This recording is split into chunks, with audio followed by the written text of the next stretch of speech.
ব্লকের সমষ্টি উন্নয়ন আধিকারিক দীপঙ্কর বিশ্বাস মহোদয়কে আমরা বরণ করে নেব।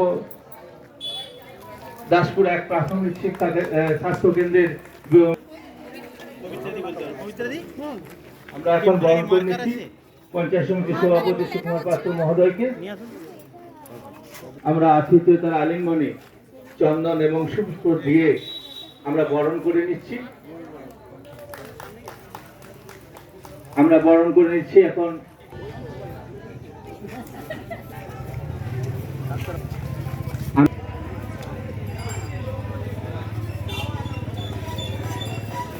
আমরা বরণ করে নেব।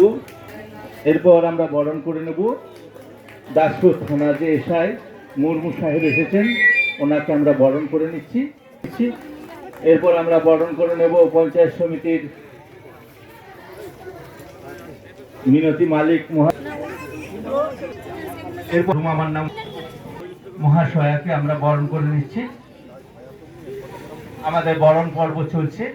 বরণ পর্বের মালিক আজকে মাননীয় মুখ্যমন্ত্রী মমতা বন্দ্যোপাধ্যায়ের অনুপ্রেরণায় এই ভ্রাম্যমাণ চিকিৎসা কেন্দ্র আমরা নামাতে পেরেছি। আমাদের এখানে উপস্থিত ডাক্তারবাবু আছেন যিনি আজকে রোগীদের চিকিৎসা করবেন। আমার সবাইকে আন্তরিক ধন্যবাদ। আপনারা সবাই গ্রামবাসীরা সবাই আসুন, এসে এই পরিষেবা নিন। আজকে আমাদের উদ্বোধন হবে। এরপরে আমি এমএলএ ম্যাডামকে মাইক আমি দিচ্ছি, তিনি বলবেন।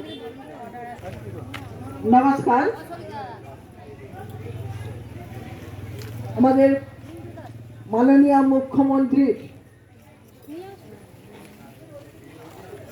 অনুপ্রেরণায় আজকের যে ভ্রাম্যমাণ চিকিৎসা কেন্দ্র দুস্থ মানুষদের দুর্গত এলাকা যে এই চিকিৎসার পরিষেবা দেওয়ার জন্যই মাননীয় মুখ্যমন্ত্রী সারা বাংলায় প্রতি বিধানসভা একটি করে গাড়ি দিয়েছেন। আজকে উপস্থিত আমরা হয়েছি দাসপুর 1 নম্বর অঞ্চল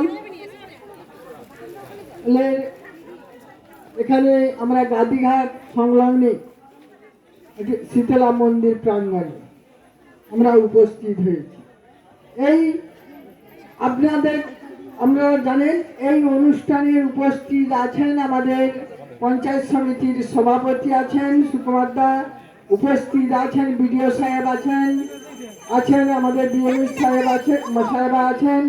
আছেন আমাদের এই এলাকার প্রথম নাগরিক এলাকার প্রধান আছেন ডাক্তারবাবু এবং তার সহযোগীগণ সহ, এবং প্রশাসনিকভাবে আমাদের পুলিশ প্রশাসন আছেন এই এলাকার সব পঞ্চায়েতের সদস্যা পঞ্চায়েত সমিতির সদস্যা এবং চিকিৎসা ব্যবস্থার জন্যে যারা চিকিৎসা আজকে এই গ্রাম বাংলায় যেভাবে মাননীয় মুখ্যমন্ত্রী বাংলার প্রতি মানুষের জন্য করছে।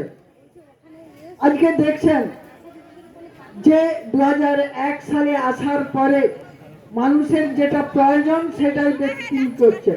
আজকে চিকিৎসা স্বাস্থ্য ব্যবস্থাটা তিনি যে হাসপাতালে যেভাবে করেছেন, প্রচুর চিকিৎসা ব্যবস্থা করেছেন এবং আমাদের যেভাবে মা বোনেদের এগিয়ে দিয়েছেন। আজকে দেখুন আশা কর্মী থেকে থেকে সবকিছুই আমাদের বোনেরা প্রতি জায়গায় স্বাস্থ্যকেন্দ্রের মধ্যে দিয়ে পরিষেবা দিচ্ছে।